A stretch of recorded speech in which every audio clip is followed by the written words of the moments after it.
And so the robbers, having been tipped off, were rolling in just like out of a Western with guns blazing. They killed the security guard who stood at the front gate to keep people like this out. They shot him dead on the spot, came rolling into the parking lot. Now, every Silicon Valley company these days has a high level of security, and so did Wintech. And as the robbers are rolling in the parking lot, the vice president had already gone out into the parking lot. He was heading towards his car at the end of the workday. William and his secretary were back by the door. So William shouted, "Come back, we'll shut the door." The vice president tried to be a hero and make a break for it, and he was shot dead in the parking lot. William and the secretary jumped back inside, saw that he was gone, closed the high security door, and called the police immediately. The response time for the police was 4 minutes. But the robbers saw and knew about the security. They had hoped to break through before the door was shut. They turned around and fled, leaving 2 dead people and an aborted robbery.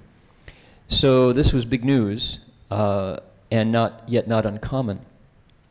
Now the story goes that we were asked to do the funeral because this happened inside of William's company, and the vice president had taken refuge and become a disciple just 3 months earlier. He came from Hong Kong. He was a new Buddhist, but a faithful Buddhist. His wife came from China. She was a Hongwei Bing. She was a Red Guard. She grew up in an atheistic, Maoist atmosphere that did not admit to faith in anything spiritual or sacred or religious. There was a certain time. China is changing rapidly, but this was one of those times. And he had married her and hoped at some point to make her into a Buddhist, but she was deeply, deeply steeped in the tradition of, the Chinese say, Wu Shen Lun, no Godism, right, into atheism. So at the funeral, here were the vice president's parents and family reciting the Buddha's name, grief-stricken, just so sad. But you knew that they were going to recover. You knew that there was going to be a time that they would be back, because they really hoped that their son would be reborn in the Pure Land, and their brother and sister, the whole family was there. So I felt okay. It was just a matter of time for them. The wife came down. You know, there's a moment when you circle the coffin before you close it and send it off. And the wife came down, and I could see there was trouble ahead because she was all braced. She was all tight and just folding on with muscles. She got to the side of the coffin and collapsed.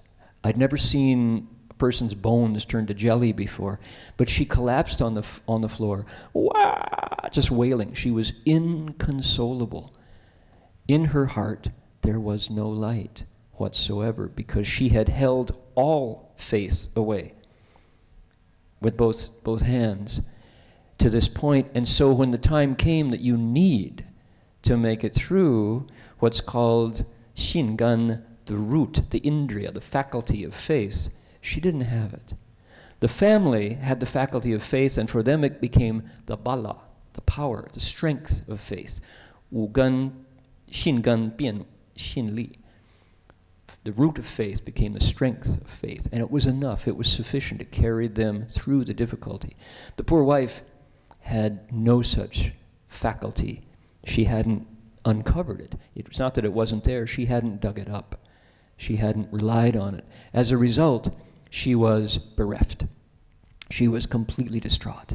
And finally they had to just lift her up and put her in a chair and go on with the service. So for me, that experience taught me the function of faith and what a difference it makes if we uncover, dig up. They're called roots, they're called faculties, because they're fundamentally there. They're under the ground of the mind, but you have to uncover them, and then they function. And when you water and nourish those roots, it becomes the strength, the power of faith. So Amitabha, faith in Amitabha, gives us that strength in the 21st century to get through life's difficulties, including the conclusion of life, which is inevitable, but is not darkness, if you have faith. There is this wonderful, and if I call it a story, I don't mean to demean it. It's not only a story. But the teachings of Amitabha are a very compelling story that have worked for a very long time. for people in East Asia. Now, having said this, I need to say that, and this will be my last comment because my time is out. I wanted to open up a text which is in the paper if you have a chance. The text comes from the Avatamsaka Sutra, and I'm not going to read it. I'm going to let you do that. The Avatamsaka Sutra, the Flower Adornment Sutra, is long considered the pinnacle of Buddhist philosophy. In fact, it's also considered one of the 5 sutras of the Pure Land, because chapter 40, the last chapter of the Avatamsaka, which speaks about Samantabhadra Bodhisattva's practices and vows, Pushen Heng Yenpin, that text concludes with an exhortation by Samantabhadra Bodhisattva to cultivate the Pure Land Dharma door and go to the Pure Land, go to Sukhavati, where it's described as what? As a Bodhisattva's training academy. It's a place where you learn how to accord. What does it say? It says, in this way, the person will see himself born from a lotus flower and will receive a prediction from the Buddha. In this way, he, she will pass through numberless hundreds of thousands of myriads of nayutas of eons, a very long time. With the power of wisdom, he, she will accord with the minds of living beings in order to benefit them everywhere throughout indescribably inexpressible worlds in the 10 directions. The idea being that what you do in the Pure Land, you don't kick back. It's not a vacation in Cameron Highlands. It's not Florida and a condo on the beach, right? Many people think the Pure Land is harps and angels, right? And a big plasma 53-inch flat panel TV, high def, right? Probably that, but I don't think anybody's watching.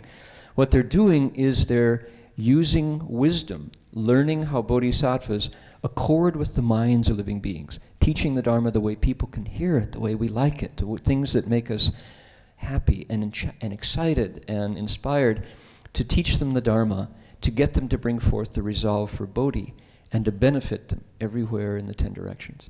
So this is the Buddha's own description of what's going on in the Pure Land. So after rebirth, what is answered in the Avatamsaka? After rebirth is training to become a bodhisattva, heading for your own final Buddhahood. It says in the end, you see yourself going through the 8-fold marks of becoming a Buddha, the 8 hallmarks of becoming a Buddha, and turning the wonderful Dharma wheel, causing beings and worlds as many as fine motes of dust in Buddha lands to bring forth the resolve for Bodhi, accord with their fundamental natures, to teach and transform them, and bringing them to maturity.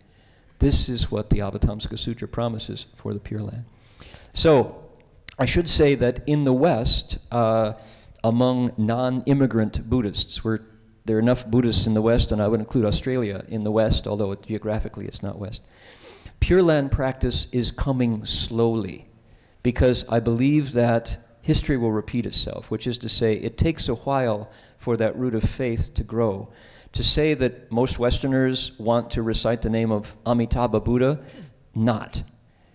I'm particularly challenged when I'm lecturing because my community tends to be Chinese and Vietnamese, but we have many, many Caucasian, Western, Hispanic, African-American Buddhists in the monastery every day.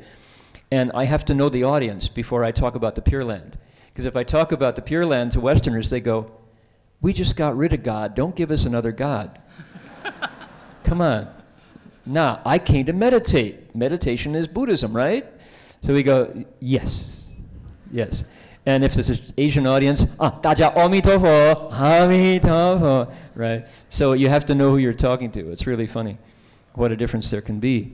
So Buddhism is new in the West, and it's growing, and I think it'll be a while before people suffer enough. Could it be that we're in this Tylenol television heaven that is going to break through to the reality of dukkha when, first of all, the dollar crashes? Not that I'm predicting. You didn't hear it here, mind you. Strike that from the video, okay? But there's suffering ahead in the West, and when that happens, I predict that people will start going, A弥陀佛.